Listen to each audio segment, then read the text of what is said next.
So I'm gonna be honest, this is not the cleanest raking job I've ever done. And it's not the machine's fault, that is my fault. Because I just keep hitting the wrong buttons at the wrong time, basically. Like I just, unlike the rake, you can change which way your feet's going with this. And I could have sworn I had it going the right way, let it down, nope. So I messed that up, but that wasn't really a big deal. I just flipped them the other way, backed up, brought it back over. But yeah, so I think the change in the steering is, I'm assuming, because the wheelbase on this is a lot shorter. The rake's wheels are a lot farther back than this thing, so I'm assuming that's what's changing the steering so much. But I hopped back in with Gerhard for a little bit. I was running truck, but I figured I'd hold the camera for him, make it a little easier for him, because running this machine and recording is kind of difficult, especially when you've trying to learn how to run it, and it's not ours, and we're trying to be careful. So yeah, it'd be nice and just do a little bit of a holding this for him so he could operate easily. You can tell that the fields are now mowed like we would rake with, because this is mowed today. Everything that was laid flat was mowed yesterday still with both mowers, and then today. I think that's Abigail. It is. With this merger, you can see we have plenty of room to spare with running how we normally are. Like, he is picking up the merged row right there. Yeah. Just because we have the room to. I mean, normally we would make a wider windrow, but 34 foot for our operation would be ideal. well, it's just a demo. And no, we're not buying a merger this year or anything. We're just doing a demo. We're gonna see if I can execute this So correctly. Gerhard has been learning the switches now. We're gonna let her down. Wait a second. Boy, look at that. I even got the belts going the right way. Ah, good. How many times have you hit the wrong way? I think I had the belts going the wrong way 3 times. But, oh well. Yeah, it's all But when the camera was on, it was the right way, so that's all that matters. exactly.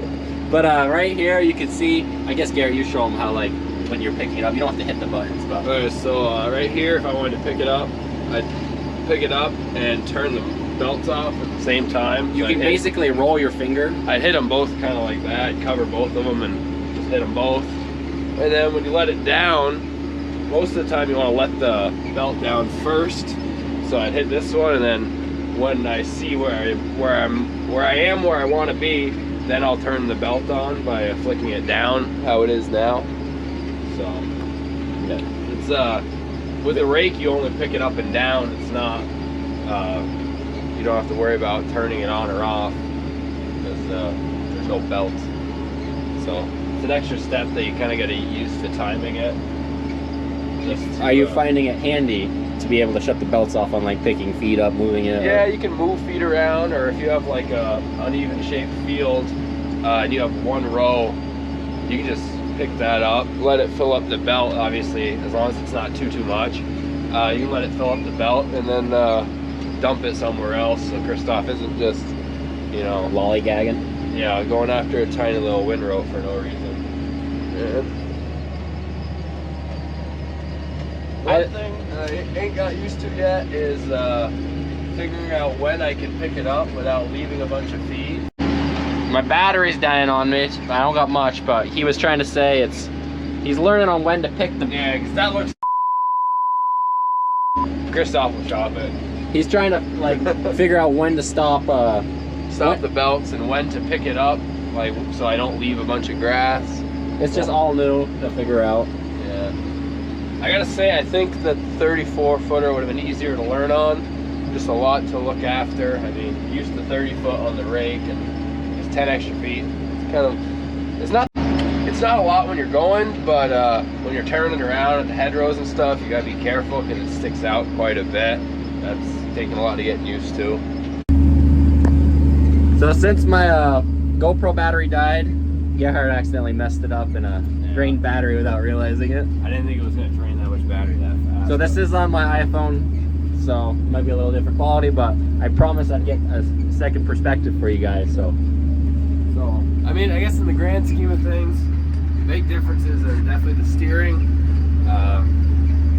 the turning off and on, and the timing, corners, the changing of the belt direction. That takes some getting used to.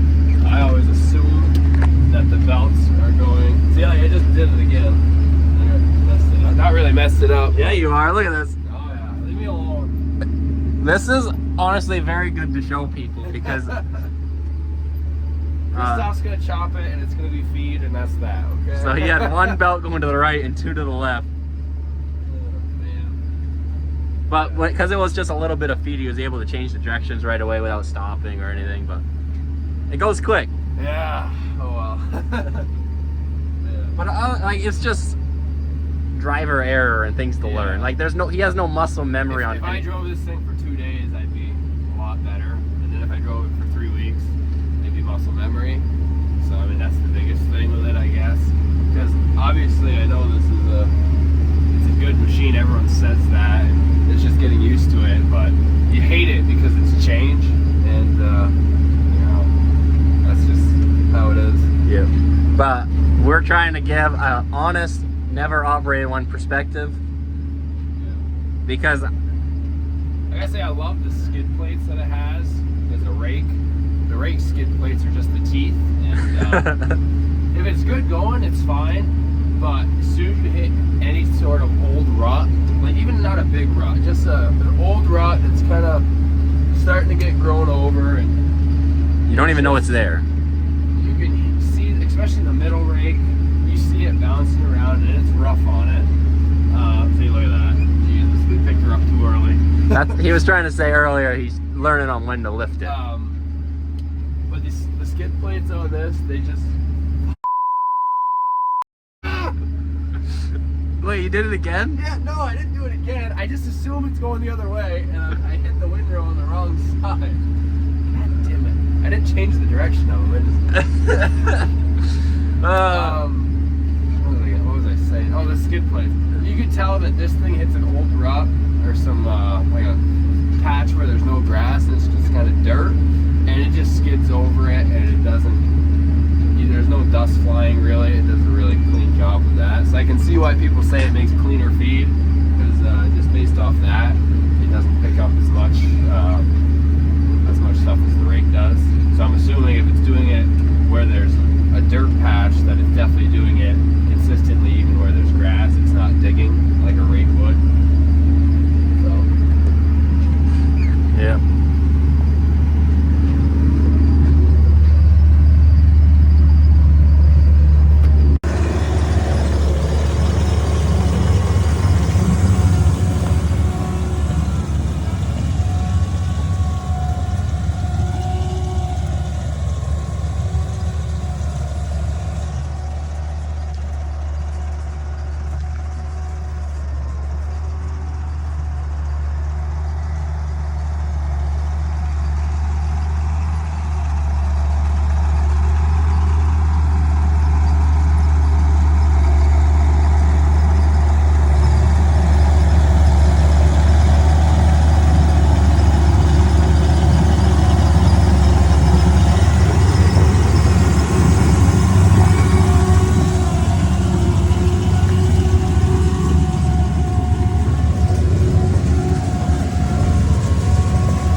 Well, I think we got enough video for this one for you guys. I honestly hope this gave you guys a good impression of it. It's just of what we've noticed and think of it.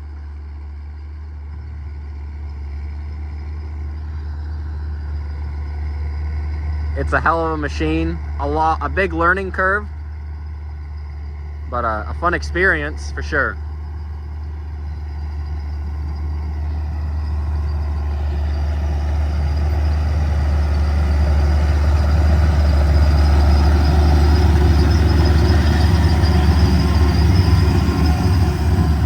So, thanks for watching. Hope you guys enjoyed the video. Till the next one. Get you a last little bit. Gerhardt's gonna do one last in the cab view. How fast you want? This is a really smooth field, so. Yeah, I'm not too worried here. We're going 8.5. We're going 9. 9. She could handle much faster. I've seen videos. Kind of wanted to see. We've been running it pretty easy all day because it's not ours. It's not ours. Yeah, he's doing 9.5 and she's picking up beautifully. Very clean job. So a lot of feed coming in. Yeah. That's slow right down there though. He is getting better with the end rows now that he has some more practice. That one might not look so great. I was going pretty fast. He is flipping this. Does not look good. Nope, he messed up. Oh, I'll fix that when I'm all done. But yeah. Yeah. He's gonna just boogie. Yeah. I've seen videos of people doing 12 miles an hour and beautifully out. So 9 miles an hour ain't gonna hurt it none. No. But here, let me get this out the back window for you guys.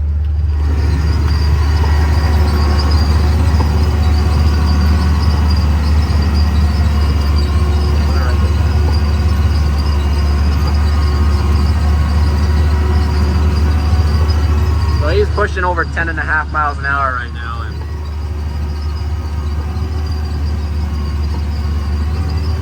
the only issue is that with that much at a time, if you're going, because I'm kind of making it as white as possible. It's pushing the feed over.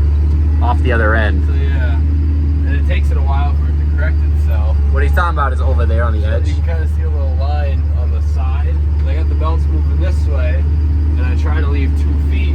But even with me leaving 2-3 feet, it pushes the feed over because of the air circulation in there. And it starts going over the other end. So that, I guess, is with those higher speeds, it does have that issue. Not that that's an issue, because I mean you're going 10 miles an hour. You don't need to go 10 miles an hour all day. But yeah, that's kind of why I wanted to push it there for a little bit at the end. This is literally the first 2 rows we've done all day that fast, so you don't have to think we're pushing someone else's machines.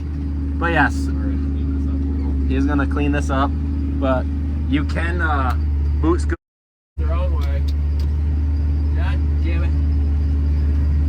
Okay, you can boot scoot and boogie with these things, and they do a beautiful job. Besides where it was going over the edge there, but that's not the actual pickup. The pickup was very clean. Yes. But, so, yeah.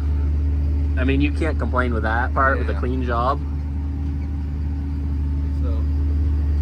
So thanks for watching. Till the next one. And it was really cool to get this experience. So we got to thank Monroe Equipment for letting us demo this, because they actually did go through. Jeremy did go through quite a bit of work to get this here, because it was kind of far in New York for him to ship it here. It wasn't at the local dealership. Yeah, they went out of their way for us. So. Yes, knowing that we weren't going to buy this machine. Yeah. Like, we told them straight up that we're not buying a 40-footer, but we just wanted to experience one. So it's really nice of them. Yep. Till the next one, thanks for watching.